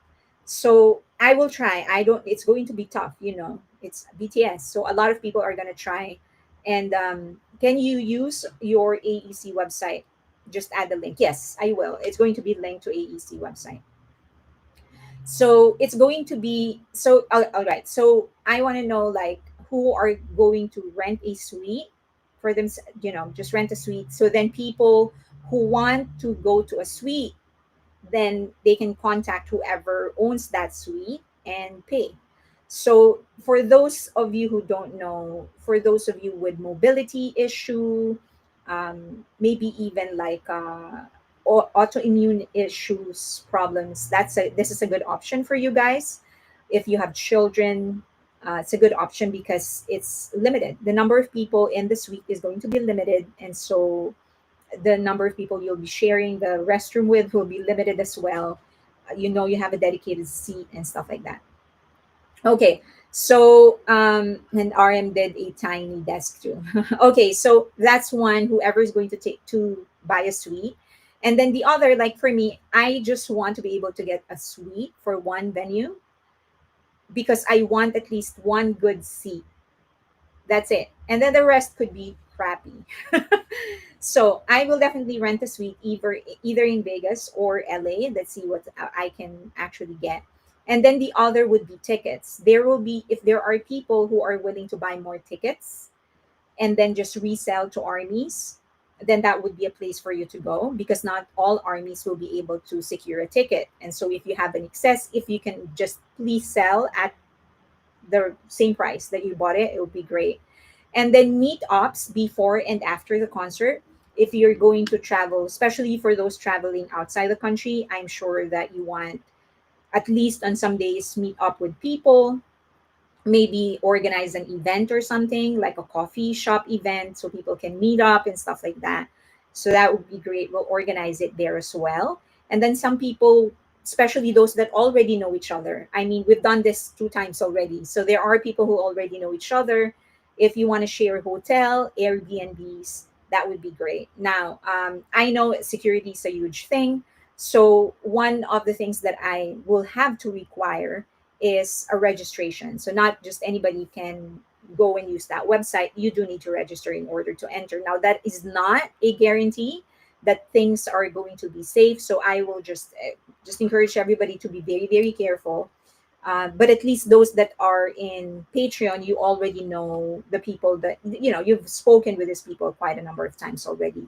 And then nice to have would be merch exchange. Some people, for example, they have multiple sugar of their McDonald's meal toy. So we can probably do some exchange. We'll lay it out there like, I have this, you know, can you give me this? I have 5 albums. I have 5 vinyls of RM. I'm willing to give out 3. Can you give me this? Something like that. So merch exchange is another thing. Some people would want to do tours in the country if they are visiting from another country. Maybe that's also something that people can come together and organize. And then cafe event donation. So this is a huge thing in many countries, especially in South Korea. If you're going to South Korea, there are a lot of people who organize cafe events. So there are different ways on how you can participate. You can go to the cafe, or you can donate to whoever is going to organize the cafe event. The cafe event is really designed for people to come together so they can meet. That's really what it is. So you go there, and then there is, like, for example, they'll assign 5 items on the menu. If you buy any of those 5 items, then you get a freebie. And then the idea is for people to sit around, meet each other, exchange merch. So that's what it is designed for, so that you guys can actually talk and meet and whatever. Now it would be nice to visit any of those cafe events, or donate to them, or donate to the organizers, so that they have more things to give away. Okay, so that's another thing that we can talk about, entertain doing, if it's something that you guys are in for. Now, I do want to go to South Korea. I do believe that if there's anything certain, I am 99% certain, is that they're going to kick off this entire tour in Seoul. And they will also close it in Seoul. Okay, so I want to go there, as soon as I know when they are actually planning this. Then I want to go there and just visit. Now, getting a ticket is another thing, but I do want to push through with the Seoul tour. So if people are going to go there, I want to go to Busan and then Daegu. Now, it could be a bus. We could rent a bus, which is going to be expensive if you're going to rent it for the entire time that you're there. But there are ways to do it. So Busan and Daegu is one. I want to go to Seoul, and then for Seoul, and then Busan, and then Daegu. Now it's either a bullet train, which is fun. It could be a plane, or it could be a bus, or a van. Now, one way of doing it is, for example, if the entire Seoul Busan Daegu tour is going to be, just for example, it's going to be 5 days, then maybe 2 people can pitch in for each day to pay for the van. Could be that. So, but those are the things that we can discuss. What is your bet for the first dates? April, second week of April. That's my bet. I have no, just a guess.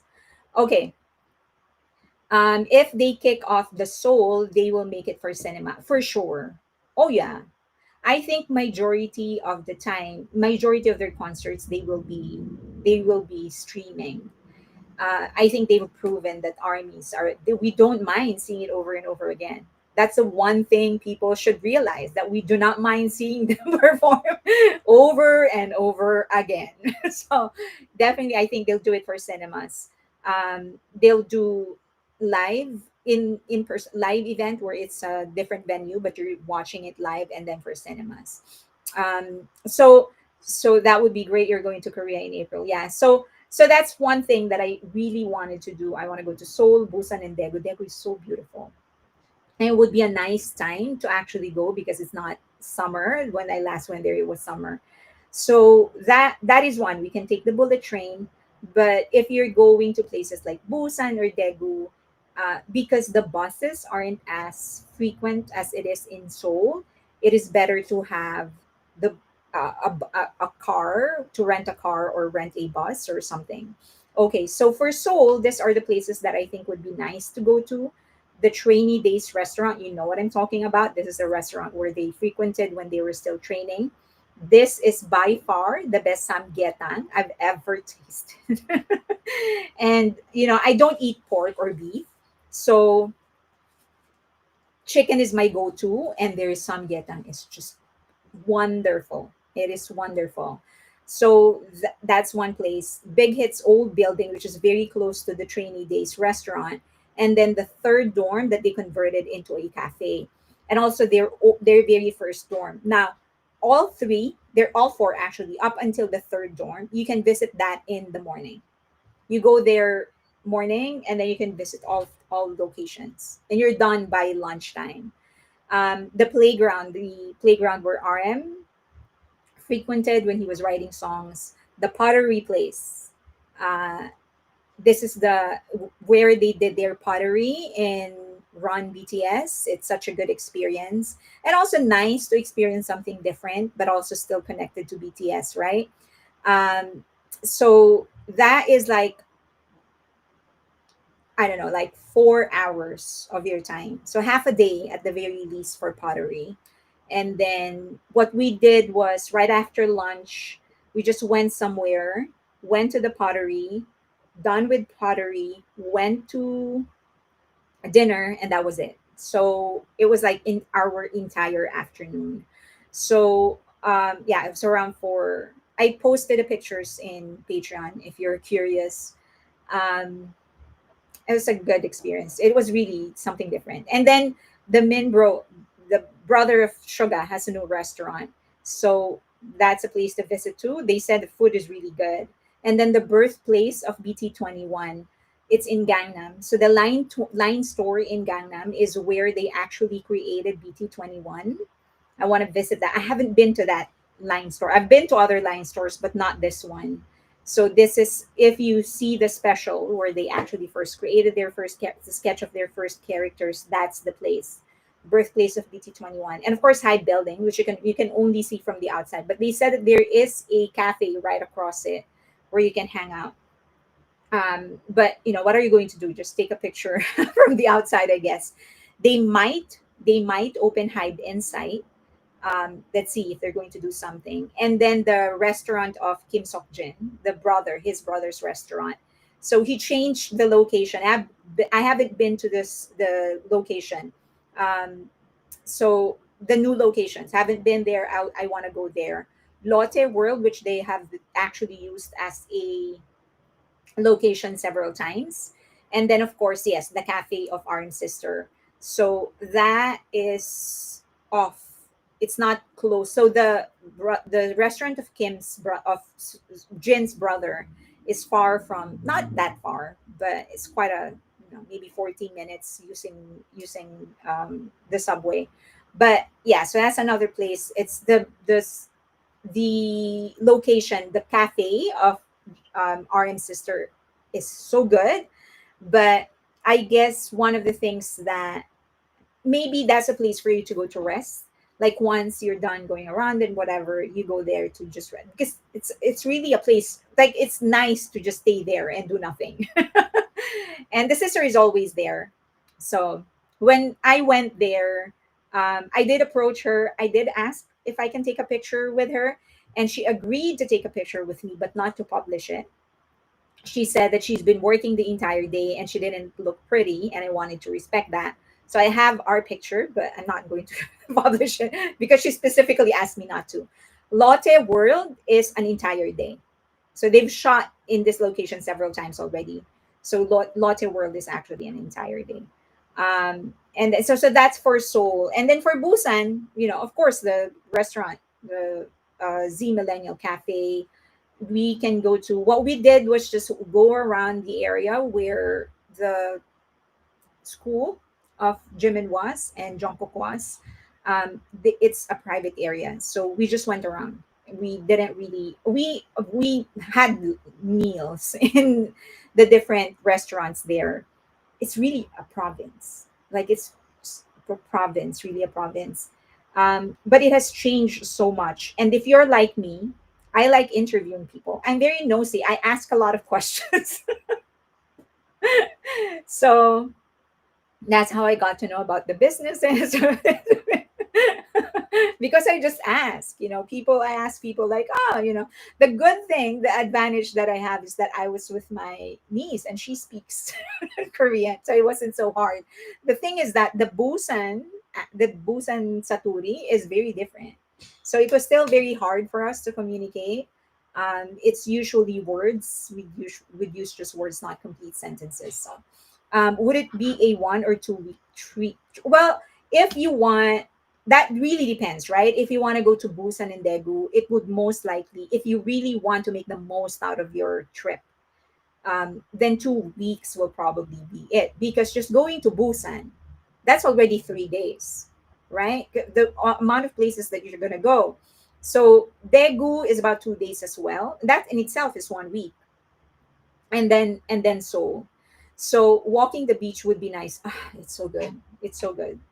Um, we would always do. We would always close our day in the beach in Busan. So Fairlane tour guide and Boost Korean GNP. So that would be that. We would always close our day in Busan. So at the end of it, like go around, go to the places and blah blah blah, and then at the end of the day, go to the beach, and that's where we'll close it. So there's a lot of restaurants along the beach. We'll choose just one restaurant, have dinner there, walk in the beach, whatever, spend about 30-45 minutes, and then go back home. Go back to our Airbnb. So yes, I want to try hiking the mountain that RM hiked with V. That was that V, right? So yeah. And then in Daegu, I went to the place where Suga used to produce, and then went to their area. I of course don't want to disturb people, so I'm just really literally walking. The only time I'd be able to talk to people is when we stop for food. Art gallery, there's a lot in Daegu. There's a lot actually everywhere. Seoul, Busan. Oh, I haven't posted the art gallery. The art gallery that we went to in Daegu was so beautiful. But yeah, there's a lot. Daegu is kind of like an art. It's a lot of art places in Daegu. We went to the different murals of Shoga in Daegu, but apparently it wasn't in. It's not endorsed by Big Hit. Um, but the mural of Jungkook and Jimin in Busan is endorsed by the city. So we went there. That place that looks like old Seoul, it's old Korea. Yeah. Mount Halasan, for Ranjin, yeah. So yeah, that all of those things. I mean, if you want to do all of those things, it could be an easy two day trip. So that is, but all of those things, I guess, will solidify once we're closer to the date. But I will, and maybe some can only stay for a month. Sorry, for a week, or only for the concert itself. Who knows, right? But it is from here, from the US, it's like a 16-hour, 14-hour trip. It's a long trip. So murals for Te in Daegu. There were more murals of Shoga. There were two murals of Te in Daegu. Um, but there were seven, I believe, of Shoga. We went to all. We went to two of Te and then all seven of Shoga. But as I've said, it's not endorsed by Big Hit. So I don't know why, but it's not. So um, now that the Asia is visa free, it's good time to travel. Less document works and saves expenses too. Where are in the Soup 1 and 2 shooting grounds are they able to tour? You can tour a day, or you can stay there. I mean, I don't mind staying there, or just touring. It's also good. Um, yeah, there's a company that will take you there, and then you can just go around, take pictures and stuff. Um, yeah, but you have to book it way in advance. I guess for all of these things, you have to make arrangements. For the pottery, there's also something that you need to do. It would be nice to stay in the soup. It's just expensive because you need a big group to actually afford it. It's very expensive. There are two things that I must see in South Korea: Jimin's Dad Cafe and visit one of the historical palaces. The Grand Palace, where you can actually, if you rent, so in the palace, around it would be places where you can rent hanbok. If you rent the hanbok, you can go in the palace for free. So that's what we did because we want to experience wearing hanbok. We rented the hanbok, and then they also fixed her hair, and then went inside for free. If you don't want that, then you can just pay to enter the Grand Palace. And then there are several other palaces there, but that's a place that you must see. And then the other thing that you must see would be where they shot Suga's, um, the cheetah. Not the cheetah. Yeah, the cheetah. Hegum. So that palace, the Mad King, it's an MBC studio and it's outside of Seoul. So, and then the other location where they had run BTS, where they were wearing hanbok and betraying each other, it's close to that. But because of bus schedules, it would be better if you're going to that place. It's better to rent a car or a van. So it's outside of Seoul. About if you when we because we took the bus, the public transportation, it took us about 2.5 hours to get there one way. But if you're going to go there via a car, it's probably like an hour or an hour 15 or something like that. So it's better so that you can go. You're not thinking about like, oh, we need to catch the bus or something. So yeah. Um, all right. So that's the plan. I will finish setting up the website, but first I will probably ask you to fill up some, like I'll probably put things in a sheet first and also collect some suggestions so that while I'm fixing the website, I'm already incorporating some of your suggestions so that I can better organize the website for our needs, right? Because if I organize the website and then, we realize, oh, this is what we need, and it's kind of hard.